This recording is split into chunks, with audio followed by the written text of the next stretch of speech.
Anger. It's a feeling we've all experienced, right? The rush of heat in your chest, the tightness in your throat, the sense of wanting to lash out.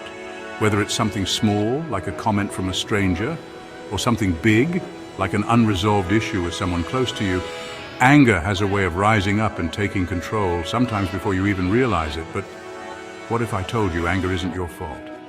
What if I told you it's not a sign of weakness, but a deeply human reaction? In today's video, I'm going to share why anger may not be your fault, and how understanding it can help you heal, grow, and gain control of your emotional life. Stick around because this could change the way you see yourself. Let's take a moment to understand what anger really is. Anger isn't just a random explosion. It's an emotion that rises up when we feel hurt, threatened, or wronged. It's in our biology, designed to protect us. Our ancestors needed it to fight off threats and protect their families. It's primal. And yet in today's world, we find ourselves reacting to things that might not be life-threatening. But it doesn't mean that anger is any less real. Anger is a mirror. It shows us something about ourselves. It shows us where we feel vulnerable, where we've been hurt, or where we're afraid. But here's the thing. Anger doesn't just happen out of the blue. There's always a reason behind it, and more often than not, that reason is something beyond your control. Think about this.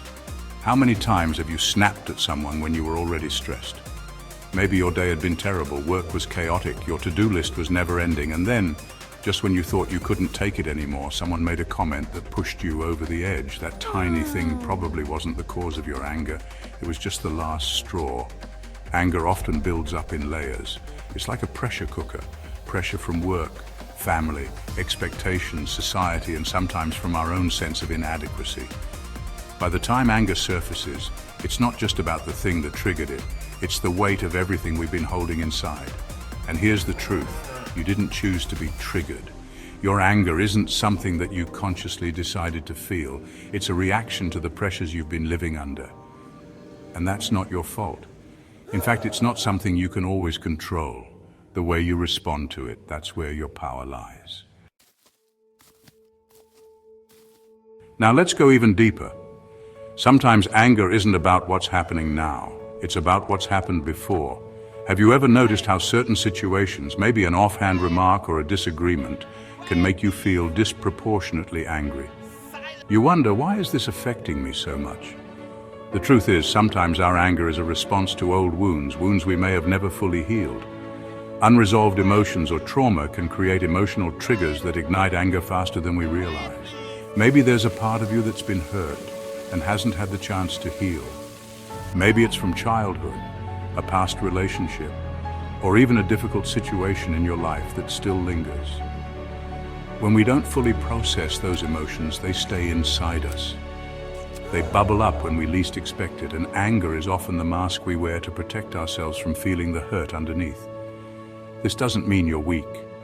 It means you're human, and you don't have to carry that pain forever. Recognizing that your anger could be tied to unresolved emotions is the first step toward healing. And then there's the way society shapes how we express our anger. From a young age, we're taught what's acceptable. For men, anger is often seen as a symbol of strength, something to be proud of. For women, however, it can be perceived as a weakness, something to suppress. These societal expectations put us in a difficult position. We're taught to hide our vulnerability, to bottle up our feelings, and what happens?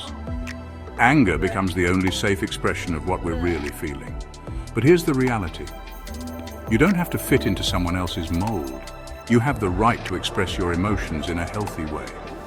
If society tells you that your anger is wrong, then maybe it's society that's wrong. Your anger is just a part of you. It's a part of what makes you, you. So next time you feel anger rise, remember, it's not about being right or wrong. It's about acknowledging that you're human, and you deserve to express your feelings just like everyone else. Now, let's address the myth that we should be able to control our anger. I've heard it 1,000 times. You need to control your temper, or just calm down. And let me tell you this, You can't always control anger when it strikes. It's not something you can just turn off with a snap of your fingers. Anger comes from within. It's an emotional response. But here's the key. You can control what you do with it. What matters is what happens next. When anger rises, it's a signal, a message from your body that something needs attention. What if instead of fighting it, you allowed it to be there and then chose how to respond? Instead of shaming yourself for feeling angry, what if you took a deep breath and allowed yourself to feel it fully? Then made a choice from a place of clarity, not impulse. You can't control anger in the moment, but you can control your reaction to it. That's where your true power lies. So how do you handle anger in a healthy way when it arises? First of all, give yourself permission to feel it. Anger is not something to suppress or deny. It's a natural part of your emotional makeup. But what you do with that anger, that's what counts.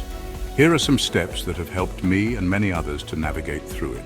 1. Acknowledge the anger. Don't deny it. Don't pretend you're not angry. Feel it, own it. That's the first step in taking back control. 2. Pause and reflect. Before reacting, take a moment to breathe. Seriously, step back.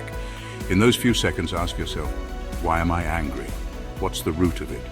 Is it really about this person, or is it about something deeper? 3. Give yourself space. Sometimes the best thing you can do is walk away. Give yourself space to process the emotion. This prevents you from saying things you might regret. It's okay to remove yourself from a situation if you need to. 4. Channel the anger positively. Anger can be a powerful force for change. If there's something that's bothering you, turn that energy into action. Whether it's speaking your truth, setting boundaries, or just taking a walk to release the tension, don't let your anger consume you. Use it as fuel for something constructive. 5. Get support. If your anger feels overwhelming or out of control, it might help to talk to someone. A therapist, a friend, or even journaling can help you explore the deeper roots of your anger and begin the healing process.